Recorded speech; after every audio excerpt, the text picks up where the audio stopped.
Aïe, aïe, aïe, aïe, aïe, aïe, aïe. Je suis la présidente de la Caro Gang. Je suis Caroline Da Silva.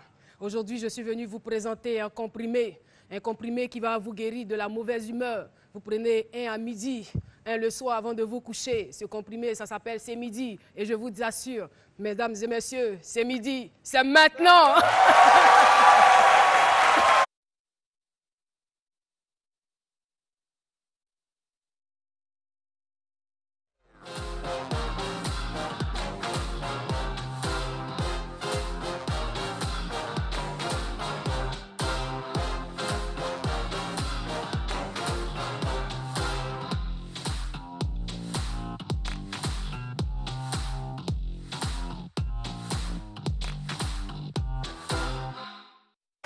Oui, le nom du comprimé qui soigne la mauvaise humeur, c'est bien sûr C'est Midi. C'est midi, c'est maintenant. Aujourd'hui, pour vous servir, vous avez, mesdames et messieurs, Jean-Michel Honin. Bonsoir Caro. Bonsoir Jean-Michel. Heureux de t'avoir encore à mes côtés pour 52 minutes de bonne humeur incroyable. Week-end au top. Ça, tu l'as dit, hein? Lynn Chabert. Oh yes. Oh yes. Tu vas pas couper, décaler, non?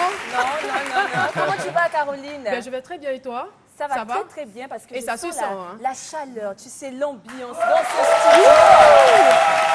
C'est génial, c'est Et on génial. voit aujourd'hui une Lynn Chabert très inspirée certainement par rapport à son voisin. Elle a un voisin et non des moindres. Je vous présente, mesdames et messieurs, Dr Philo. Philo, comment vas-tu? Je vais super bien.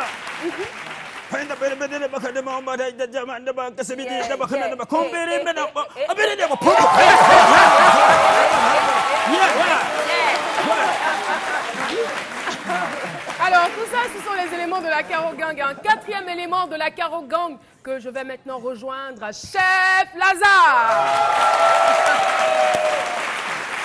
Chef Lazare, bonsoir. Bonsoir Caroline. Alors, aujourd'hui, tu nous proposes quoi? Notre recette du jour est le foie de veau à la basilic. Foie de veau au basilic. Basilic, voilà. À la coquillette. À la coquillette. Voilà. Alors, de quoi s'agit-il? Pour faire notre foie de veau au basilic, nous avons besoin de foie. Ça, c'est le foie de veau. Nous avons besoin des oignons. L'oignon. Voilà. De l'ail. Je pousse ça un peu vers là. D'accord, pour que ce soit visible. Maintenant, voilà les échalotes qui sont là. Là, c'est les feuilles de basilic. Voilà. Les feuilles de basilic. Pour ceux qui ne savent pas. Pour aromatiser notre j'aime recette. bien. Voilà. Feuilles de laurier. Là, c'est les herbes de Provence. Herbes de Provence. D'accord. Maintenant, l'accompagnement, c'est les coquillettes que vous voyez comme ça. Les coquillettes. Ah, ça change de forme quand c'est cuit. Oui, coquillettes. Du poivre, du sel, de l'huile pour... Du sel. Voilà, de l'huile qui est là. Et quelle est la première étape? La première étape, si nous avons deux feux comme nous avons comme ça, deux foyers, on peut déjà commencer à cuire les pâtes de ce côté. Et de l'autre côté, on commence notre foie de veau. Pour commencer le foie de veau, nous avons besoin de l'huile dans la casserole. D'accord. Qui commence à frémir. Le foie de veau découpé en tranches, dedans, tout petit peu de... On n'assaisonne pas? Oui, quand le foie est rentré dedans, tout petit peu de sel. D'accord. Voilà. Et maintenant, l'oignon qu'on coupe en julienne, on met dessus. On laisse l'oignon légèrement fondre.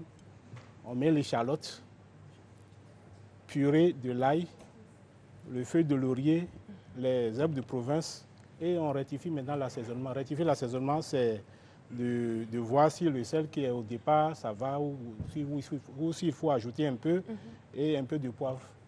D'accord. Voilà. D'accord. Alors, chef Lazare... Maintenant, l'accompagnement est cuit. Ah, c'était pas terminé, hein, voilà, c'est vrai. Nos coquillettes sont cuites dans de l'eau salée avec un peu d'huile pour ne pas que ça se colle à la cuisson. et hop, c'est prêt. C'est prêt. Oui, voilà. Alors, chef Lazare, Voilà. les téléspectateurs, ils ne savent pas que vous êtes un cordon bleu. Hein. Mais Ils se maintenant, plaignent, oui, Caro, tu as pris un peu de poids. C'est pas ma faute. Chef Lazare est là chaque vendredi.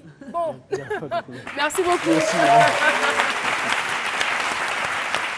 Alors, c'est midi, se poursuit. Les éléments de la Caro Gang sont prêts, ils m'attendent. Je vais vous donner tout de suite le thème du jour. Je suis victime d'une agence de placement de servantes. Je vous laisse en compagnie du docteur Philo.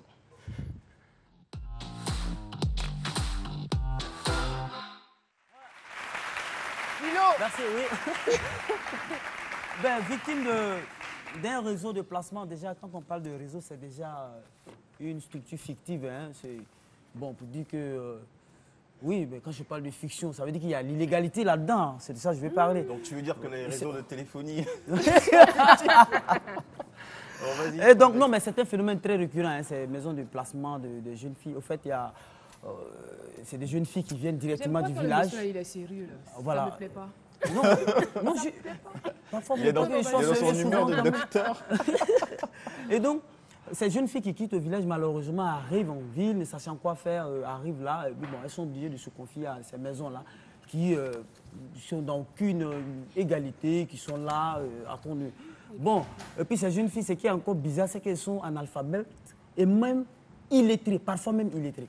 Mais c'est quoi la différence en fait? Analphabète, parfois il est. Oui, non, la différence est toute simple, analphabète. Bon, illettré, seulement que c'est des noms qui se terminent par I. Il va faire une bêtise. Akissi, Blandini. Il y a une différence. Il y a quand même une différence. Oui, c'est de ça que je parle, il y a la différence. L'analphabète Et n'est pas l'illettré. du tout allé à l'école. Oui. L'illettrisme, c'est tout autre chose. Oui, mais- Un illettré, c'est quelqu'un qui a peut-être qui a un niveau scolaire, mais qui ne sait pas lire et Oui, écrire. moi j'ai encore une autre explication en D'accord. caractère nominal. Oui. Je dirais qu'illettré, Oui. ça veut dire que les noms... généralement- Avoue-toi vaincu. les- Ça fait rien. Et donc parfois ces personnes-là, ces personnes qui sont détenteurs de ces réseaux-là, de ces réseaux-là, pardon, jouent avec le rêve et la vie, sinon l'avenir de ces jeunes filles-là.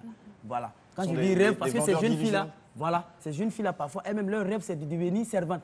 Haute servante de la République. Parfois, ça existe. Mais c'est un métier, hein. Oui, c'est un métier. Et généralement, ces agences-là, pour les reconnaître, généralement, c'est les trois Zaza. Agence 3 Zaza.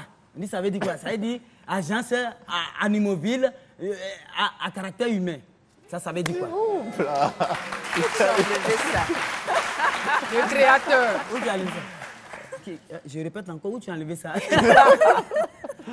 Et donc, franchement, c'est pas du tout bien, hein, ces réseaux-là. Il faut les démanteler. Voilà, ce serait bien pour tout un chacun. Merci beaucoup, docteur Philo. Eh bien, nous avons promené notre micro pour savoir ce que quelques Ivoiriens pensaient des agences de placement de servantes. Voici quelques réactions.